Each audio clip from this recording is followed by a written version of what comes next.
Class, this is the second part to the videos regarding the research and the annotated bibliography. I ended in part 1 covering the academic search complete. Remember, I said that this is a broad database. This is where you should start. You should try to find most of your sources from this databases, because again, it houses many others, and it's a great place to start. You should never start from the internet. Start from your databases, if not your books, and then if you cannot find your information, or if you have trouble finding something specific, then you can go to the internet. But again, if you use any websites, you must ask my permission first.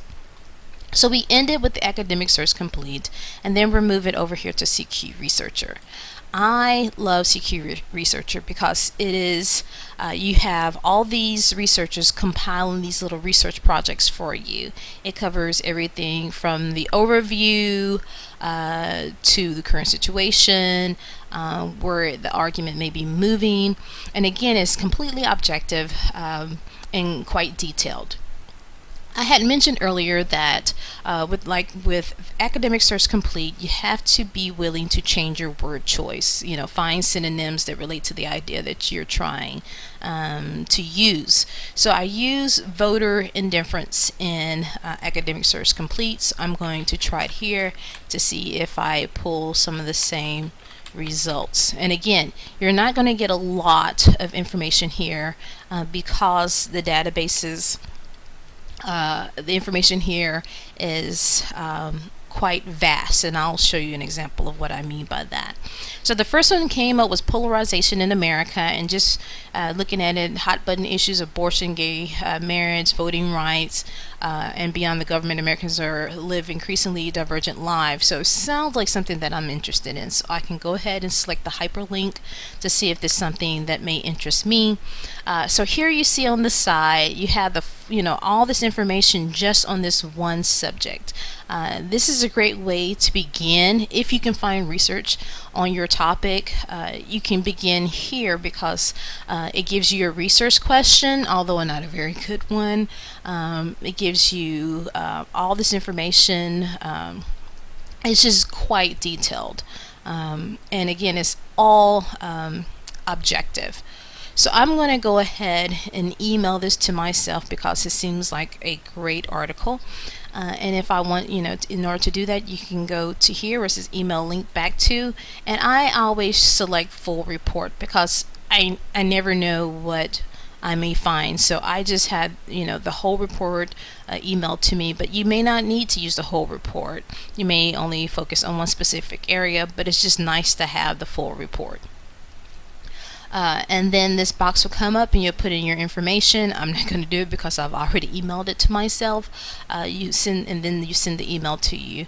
And just like with the other databases, you have a way to cite it. So if you don't want to email the article to yourself, you have a place where you can cite, and it has the different types here, MLA style, and then this is what you'll highlight and copy to your works cited page.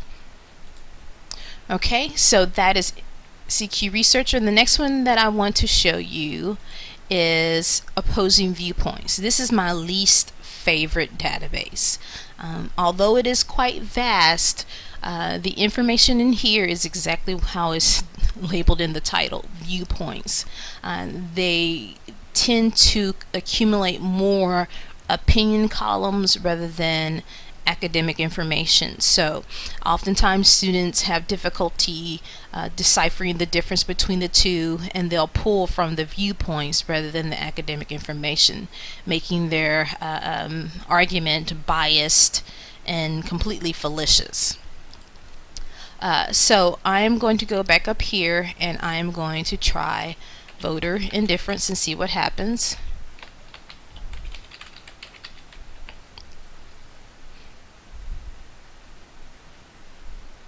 And so it's giving me only one academic journal, and then the rest 34 news and 3 magazines. And again, I don't want the news, I don't want the magazines because they're not peer reviewed. I rather try to find as many articles that I can about from our journals rather than just opinion information.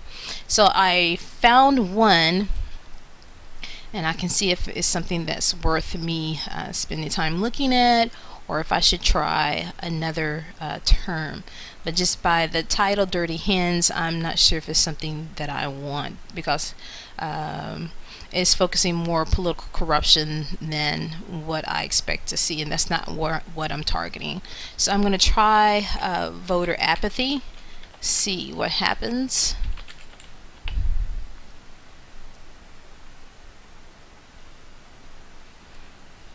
So I'm getting a couple of more. I am getting some videos and some audios, but again, I want the academic information primarily. So I can continue to go through this process, but for this video I am not, because I've already found some sources. I now want to walk you through how to build your annotated bibliography. Now there are many ways you can do it.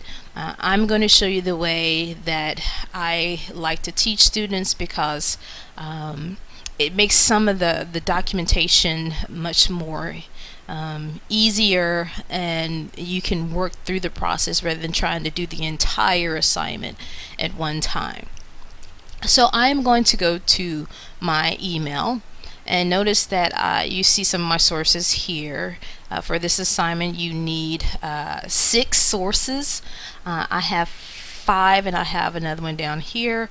But I'm going to show you how you can easily create a works cited page using your sources from your email, not Noodle Tool. Again, Noodle Tool is great, but you don't have the actual document there, and you have to go back and hunt for it. And if you just email it to yourself, you have not only the article, but you also have the citation.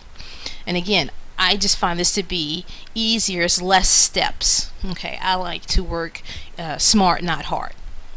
So I've already created my document, and it's MLA page formatting. If you do not remember how to do that, you can go to Blackboard and go to Al Purdue, or look at the link that I've sent you guys, or the handouts, and it'll show you how to create your page to make sure that it's in MLA page formatting.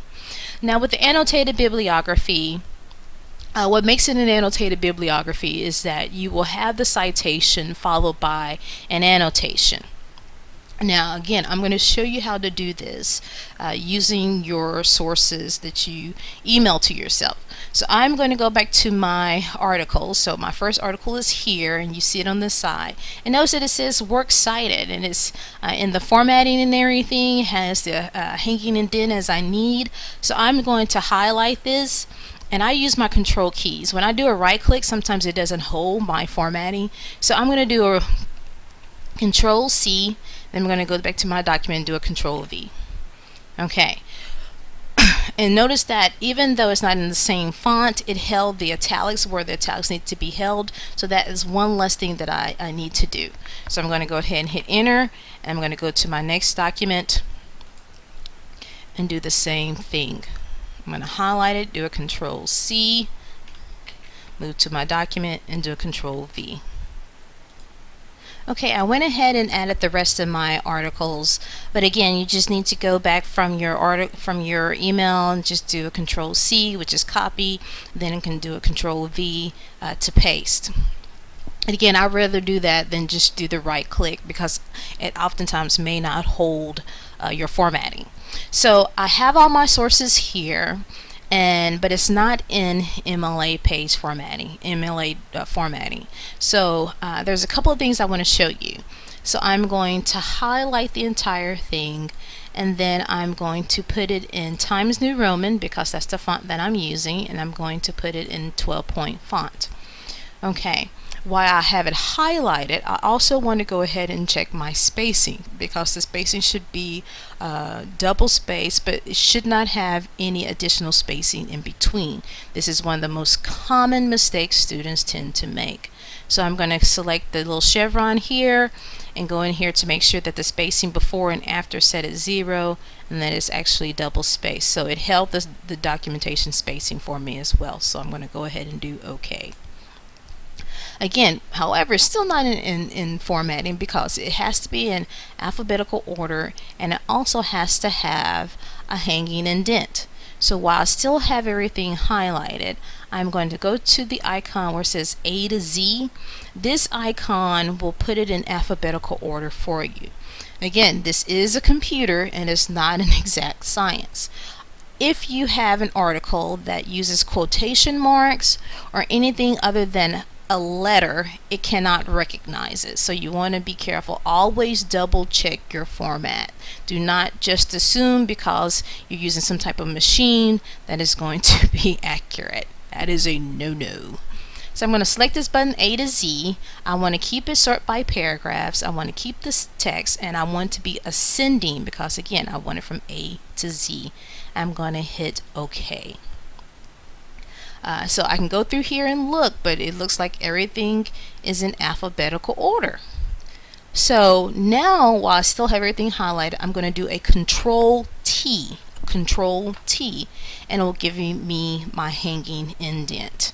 Okay, so everything's in alphabetical order, has the hanging indent, everything's in the same font. What should be italicized is italicized. As far as everything goes, this is all of my sources. But again, this doesn't make it an annotated bibliography. Under each citation, you must create an annotation. Okay, so, but this is the end of the second part. I will create another video that will show you how to add your annotations under each of your citations. So it's going to be citation, then annotation. If you have any questions with this process, I have many other videos. You can create one of the citations and annotations and send it to me prior to the due dates, and I can help you through this process. This is a tough process, and it takes a lot of time because you have to read and understand what you've read, then you have to synthesize that information. But I promise you, once you get through this process and you do well on this process, the research paper is a breeze. I promise you. So stay strong, and if you have any questions, feel free to contact me, and I'll have more details later on.